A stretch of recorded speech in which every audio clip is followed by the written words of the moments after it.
Me and Miss Diane, we back at the old drawing board. Ain't we, Miss Diane? Back at the old drawing board. I got a buddy that got a beautiful property not too far from here. He business owner. He's done some work in his yard where he has an outdoor swing. Miss Diane's shedding like crazy. That's all right. I'll clean that up. He's done some work in his yard and done a little welding on his own, and he took some 4-inch pipe he had and he built a frame that holds an outdoor swing, nice long swing, where you can sit and swing in the yard. That's really nice. And for about almost the last year or so, I would guess, he's been talking to me about thinking maybe he'd like to have a roof over it. And pretty busy guy. He did the welding on the thing so far on his own, but he doesn't really want to tackle anything as elaborate as fabricating the steel that it's going to take to put a roof over it. So we're going to figure it out for him, ain't we, Miss Diane? So let's do it. Stuff detonations are underway. We got tubulation. 4x2 by 1/8 rectangular tubing. Met with the rep from Lifetite this morning. Lifetite Metal Products is outfit. They got a facility here.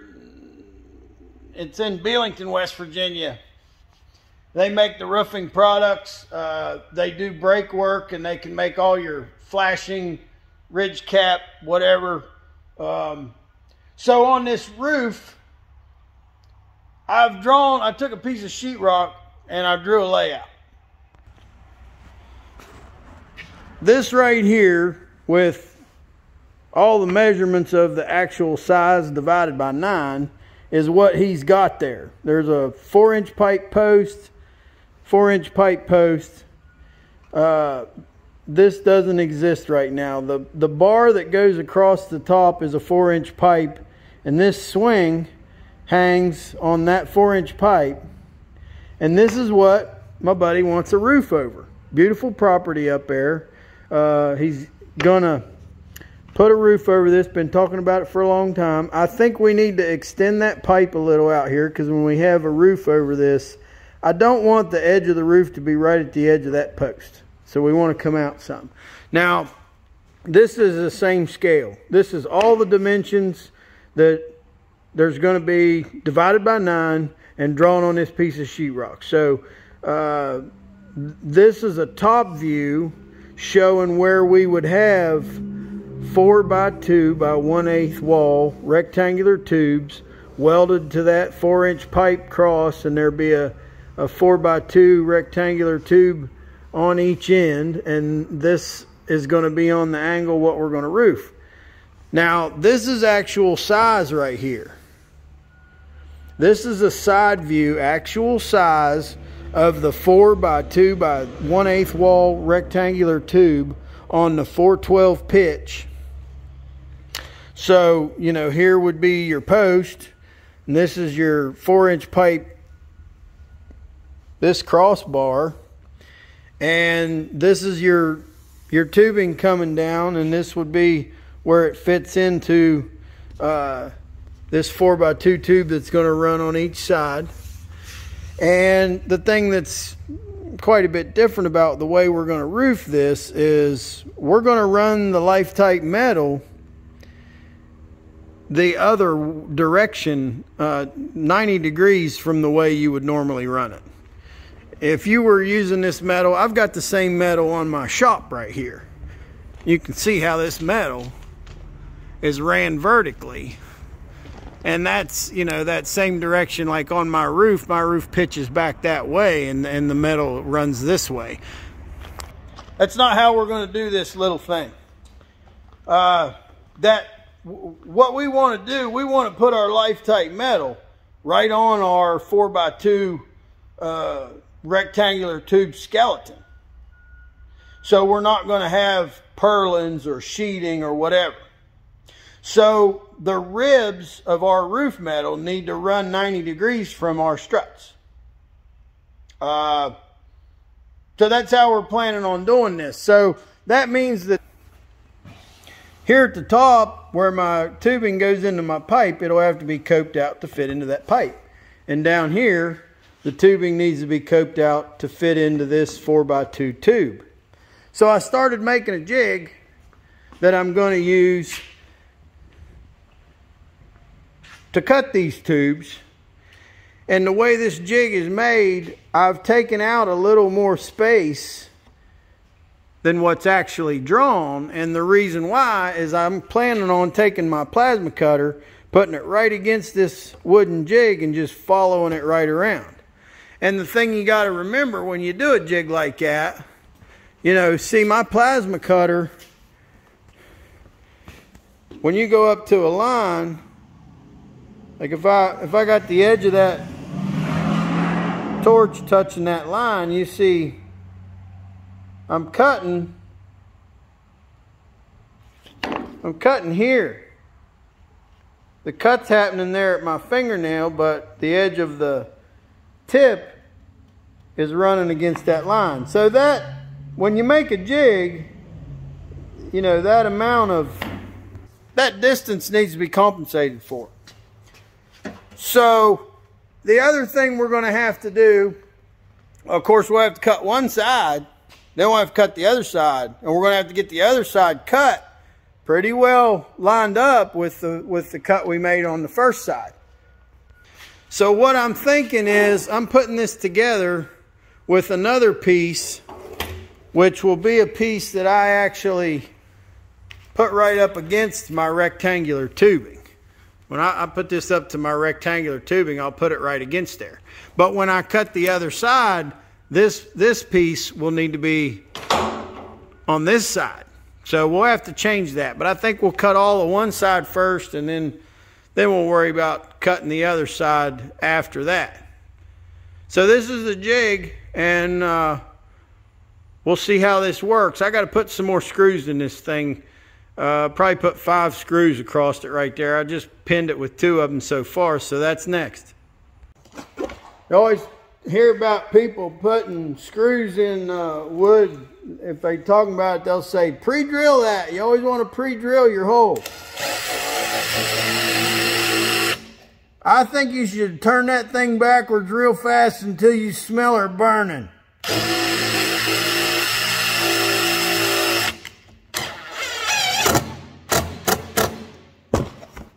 Does the same thing as pre-drilling. It won't crack if you do that.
One side worth, or actually one 24-foot tube worth, right there, 6 pieces. So these are cut on one side, and I want to show you what happens. Of course, you got your radius cut to match your pipe over there. You got your 90-degree angle that matches your rectangular tube here. So when I run down through there and I cut one side with my wooden pattern, with the plasma, it cuts out this D looking thing. So you have those things cut out down through there. Now, on the bottom side, we kind of got to make two cuts. If you look at those two soapstone lines right there, I'll be taking that chop saw and I chop these off twice. Now this cut right here, this first mark, I can cut that all the way through. Because what you see is that you can just cut that off square. And when you do that, that's how I've ended up with pieces that look like this. And obviously, I need to put the jig on the other side of these pieces, the wooden jig. We'll be putting the wooden jig on the other side of these pieces and taking the plasma and finishing that. But the process of what I'm doing right now is I'd make this saw cut right here and I can cut all the way through, cut the piece off. I make a saw cut right here and I'll just go, you know, through that is all it's going to take. And that's pretty much cutting the top and bottom of these, and then we'll finish it up with the pattern and the pattern and the pattern and the blah blah blah blah. With a pattern and the plasma, we'll finish up the other side. And in order to do that, obviously, this stopper bar that's on the pattern will have to be put on the other side. That pattern will have to be a mirror image of itself.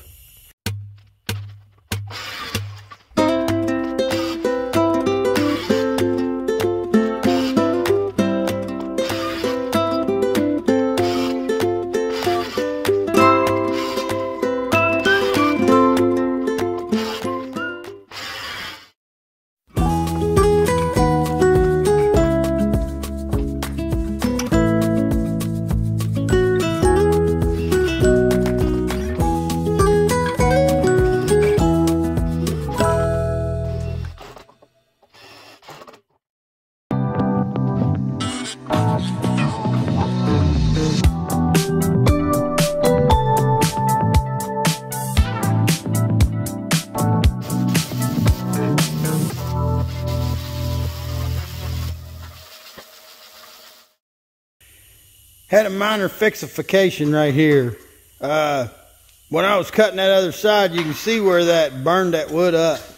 And actually on this top part, it burned a chunk out of the wood enough that it caused me to do a little ba-boom. See that right there that's cut out, that's not supposed to be cut out? Whenever that happens, what I call that is, that's whenever you've been a ninja where you weren't supposed to be a ninja. And you ain't, the West Virginia Hillbilly Ninja, he told years ago on video, don't be a ninja on somebody or something that don't need ninja. Well, that there you could see I was a ninja where I wasn't supposed to be a ninja. So what I done, you see this is a shim, wood shim. I tacked that on there with some paneling nails, and this way, hopefully this will work again and take care of where it's burned up real bad right there. Back to work.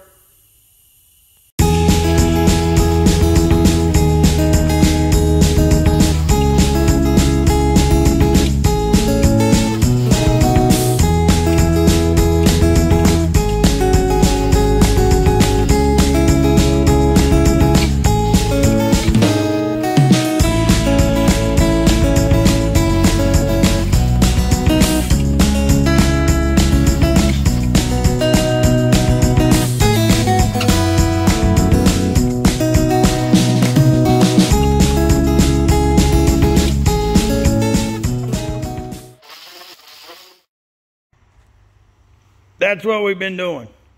I've been a grinding. And I'll show you what I did here. Just cleaning these up.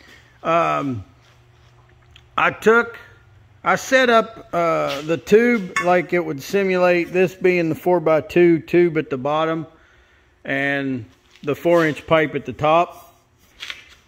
And I've taken every one of these and grinded them and then slid them in here to see how they fit. And what I got, how many do I got here? That one's good. I have 8 that go like this, that are like very good. I have 3. I have 3 of them where I noticed a gap. Those places where it says G, those have a gap. So, like if we look at this G right here, let's put this in and look at it.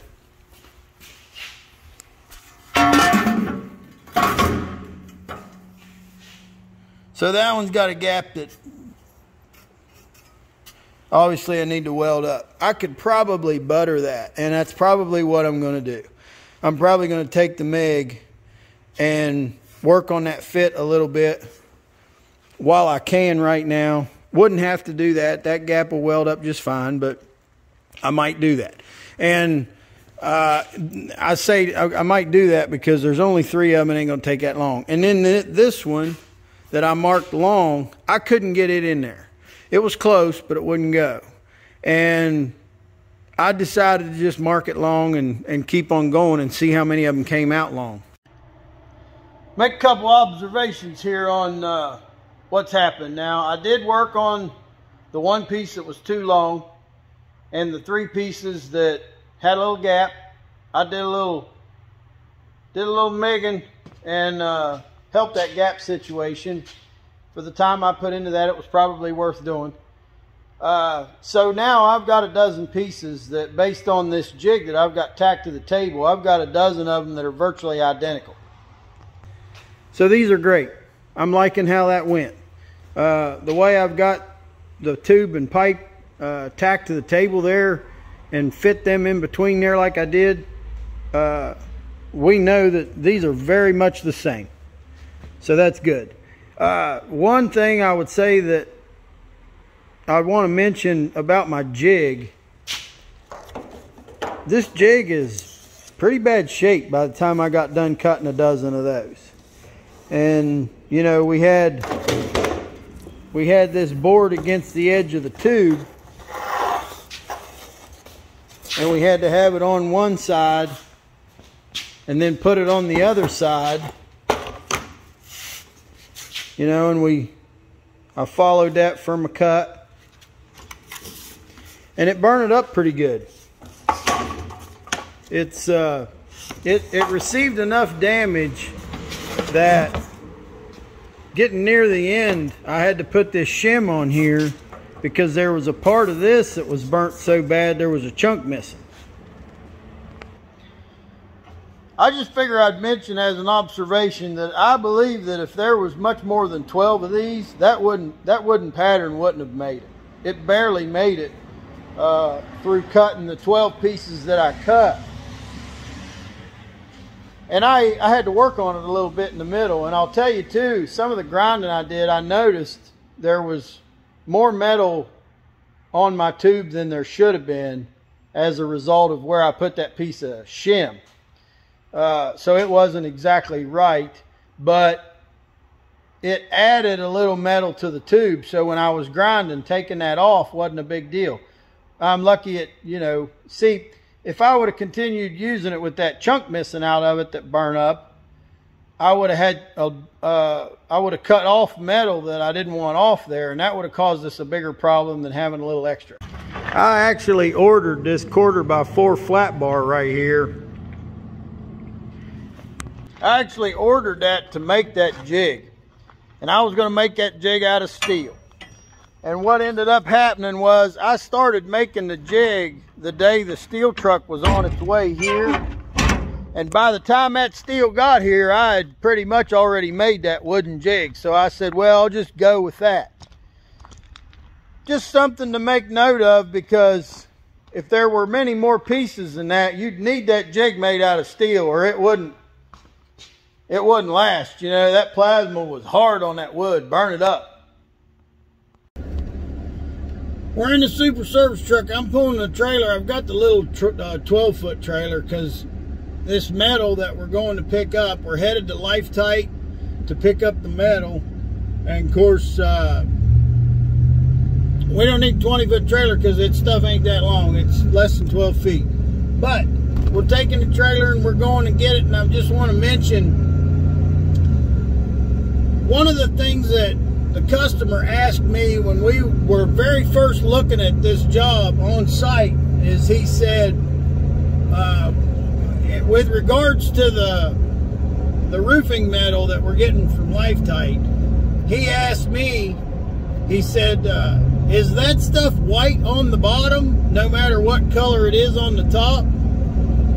I said, well, I don't know. I was thinking it was the same color on the bottom as it is on the top. So that was one of the questions that I wrote down to ask the Lifetite representative whenever I got the chance to talk to him about the metal. And when I met with him and I asked him if all that metal was the same color on the bottom as it is on the top, he said no. He said the bottom is a white primer.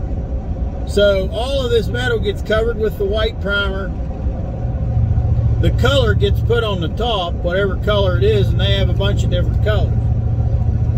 And it gets baked on there. It's a really good finish, but it doesn't get painted on the bottom. So that white primer is what shows up on the bottom. Well, I texted the customer and I told him I got an answer to that question, that the metal is white on the bottom, and it's actually, I found out it's white primer. And I told that customer in that text that I think I should paint the underside black to match the steel. I got a text back from him saying that if it was white, that was fine with him. It might be cooler, and it might, if he puts a light up under there, it might reflect the light better. So we're going to have the gray, it's ash gray roof. Trim will be black. The structural steel will be black. The underside is going to be that white primer. I don't know if that's going to look as good as if the underside was painted black or not. I will say that it'll make the structural steel that'll be painted black really stand out. Because if you look up, you know, you'll see that tubing we're welding on there that's holding. And maybe that's a good thing, I don't know. From a design standpoint or an appearance standpoint, that may be a good thing that you're going to notice that steel. Because obviously, if I painted the underside black and the structure was painted the exact same black, you wouldn't notice anything above you at all, really. It would just be like, you know, it would all blend in together. So anyway, we'll see how that looks, and that's definitely what we're going to do, because that's what he wants to do. And we're on the way to Lifetite. We're going to pick up that metal, and then we'll get back to the shop and get back to working on the structure. Got the tin from Lifetite.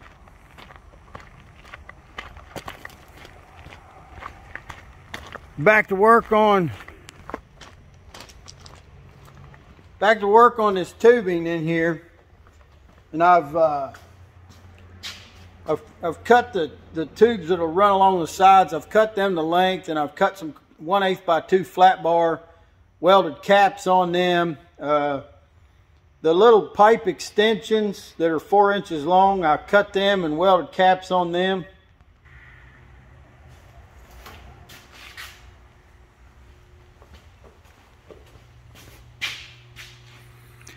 We're going to be grinding these caps, so that's up next.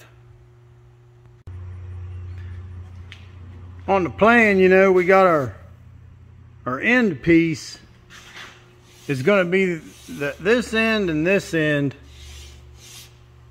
is the only parts that's really going to be assembled as a 412 truss. And I've got this laid out on the table with soapstone. Well, all I did, I made me a straight line. Everything starts with a line. I made a line, and I did an 824 actually off of that. So from 8 inches with this side of the square lined up on the line, I made a mark, which was that one. Over here, 24, made a mark, and then of course that mark is right there. And then I took my 4-foot straight edge, go from that mark to that mark, and 824 or 412, you know, that's the angle we're on right there. I did the same thing on this side, got that marked out in soapstone. I'm going to put this one together. We'll get this welded up, and then on the other one, I'll just lay it on this and weld it. While we're doing that, Miss Diane will be enjoying the evening sunshine gleaming in from the west. Ain't that right, Miss Princess Diane? Yeah.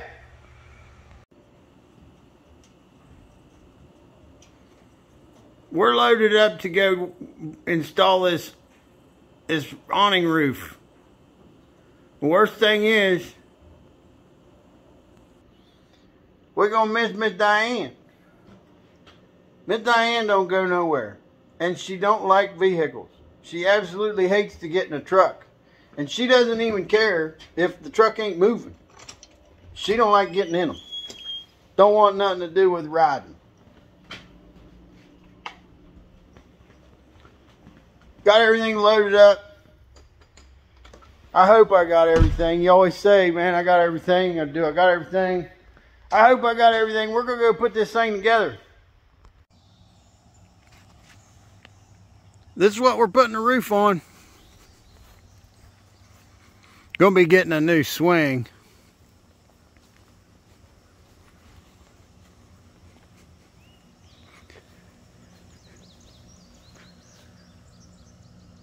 But that's the idea. Roof over a swing.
All the parts for that roof structure fit real good.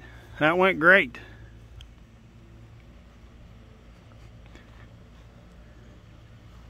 Painted it black. Obviously gonna have to let that dry. It's threatening to rain. I hope it doesn't rain on that wet paint. There was a little bit of dribbles. I don't think we've got sprinkles enough to hurt the paint, but if it came pouring rain right now, that paint's wet enough it would make marks in it. What do, you know? But that's it for got the structure welded up. I used that Arc Captain MiG 200. It worked really well. 030 solid wire, mixed gas.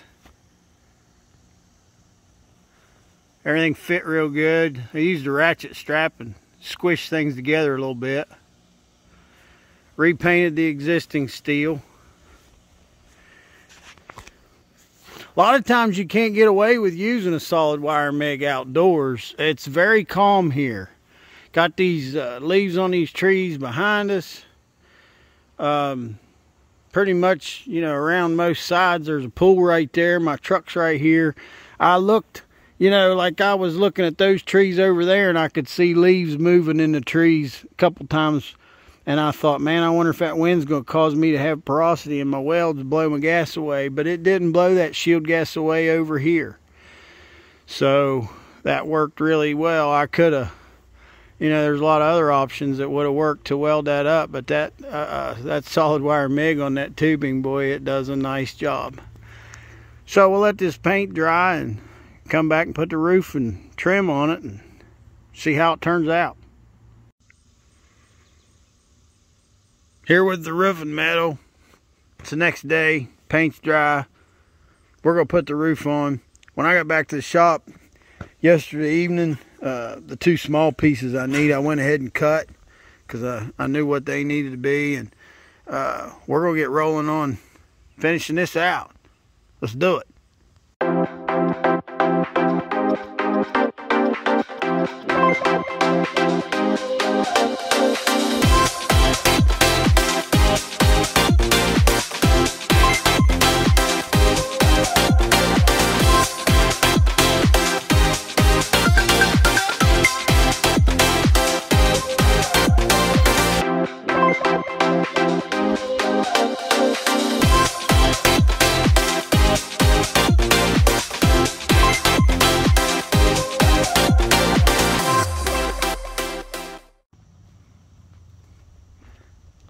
Let's get a look here what we come up with.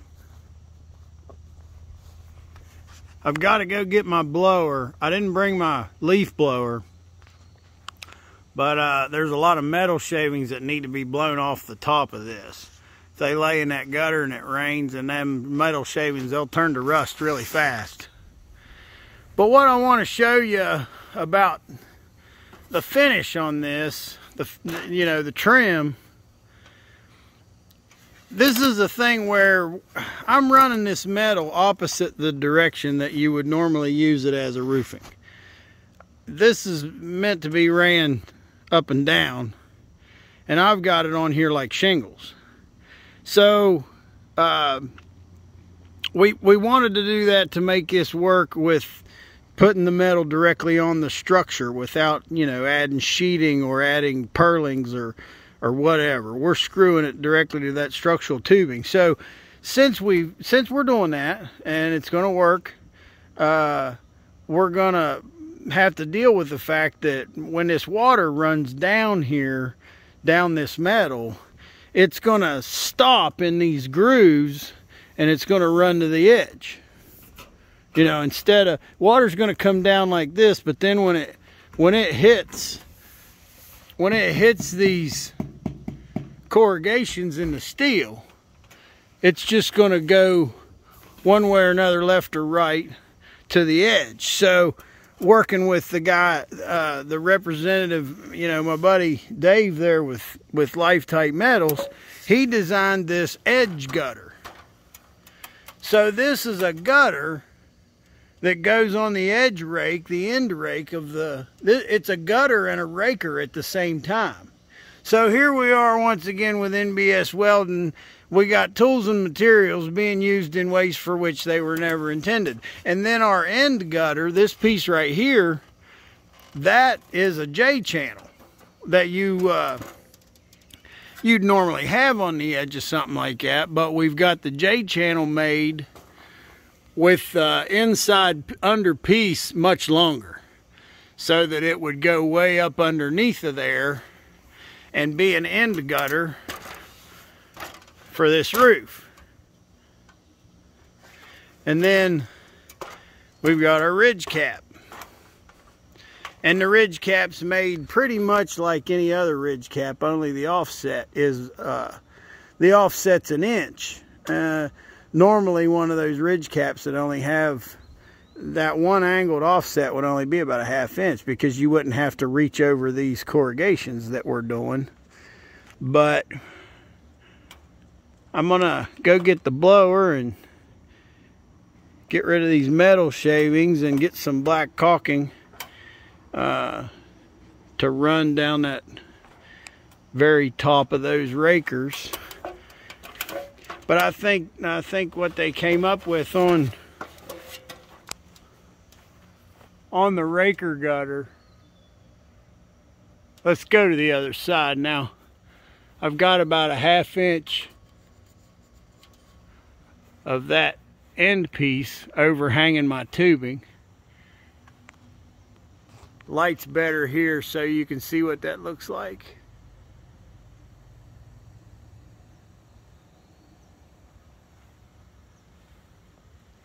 All right, I gotta clean some mess up here, and then I'll go get those other things and come back and we'll finish this up.